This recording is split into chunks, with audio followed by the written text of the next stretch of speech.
Sehingga begini dulur, sehingga begini.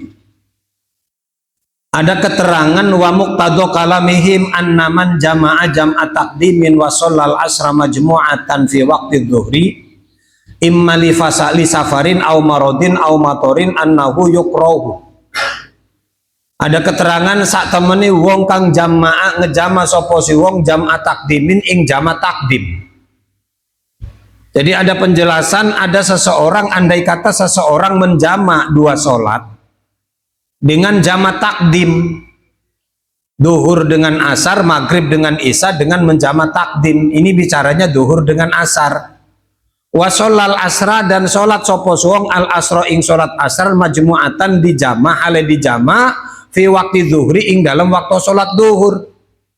Ada orang yang bepergian, atau orang karena sakit, atau karena hujan sangat deras, yang diperbolehkan menjama, orang ini menjama sholat, wis katakanlah musafir, jamanya jama takdim, sholat asar dijama di waktu duhur, dengan waktu dengan sholat jama takdim, asar dimajukan di waktu sholat maka ada resikonya.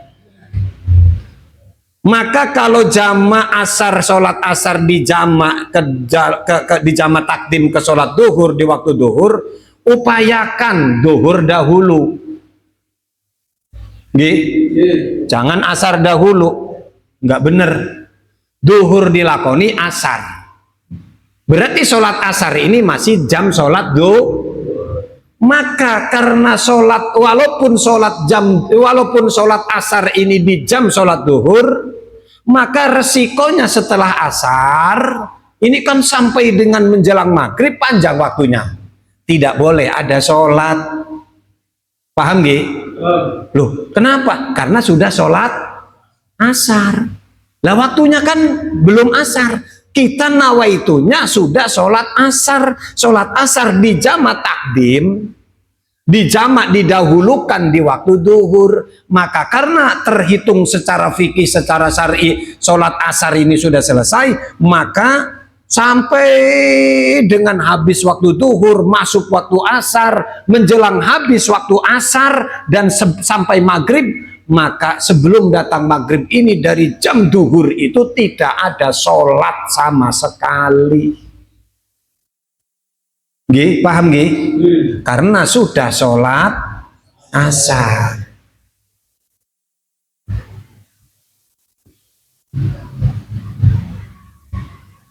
Dan andai kata terjadi sholat duhur diakhirkan di sholat asar, sholat duhur diakhirkan di sholat asar, secara fikih kalau jama takhir boleh sholat duhurnya di belakang atau duhurnya di depan, dengan status hukum kalau sholat duhur dengan asar duhurnya taruh di asar, sholatnya asar dulu, berarti kita mengutamakan yang punya waktu. Duhurnya setelah asar boleh.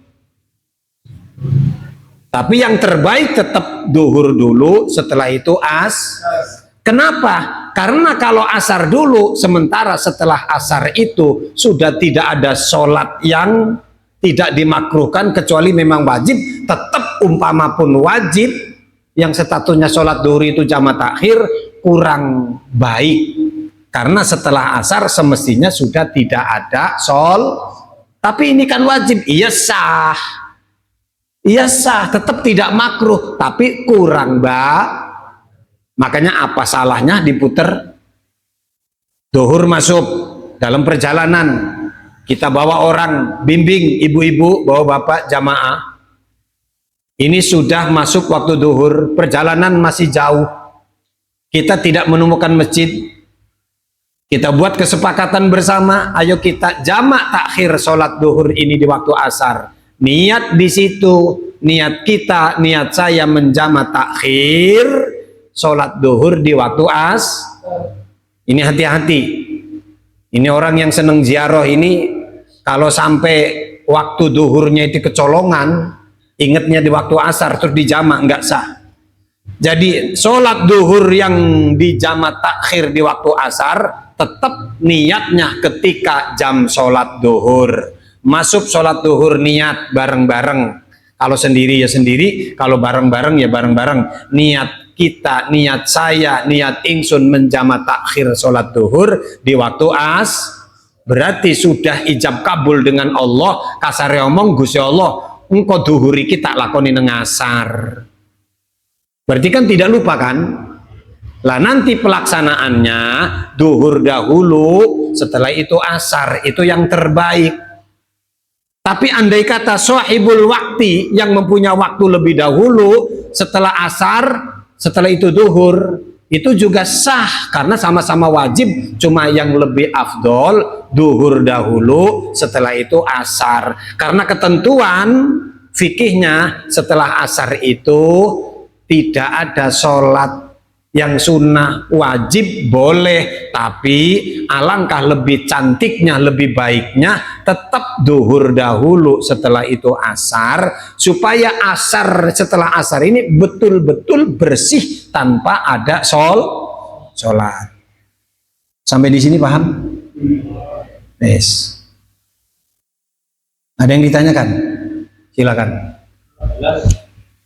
Jelas? Iya. 11.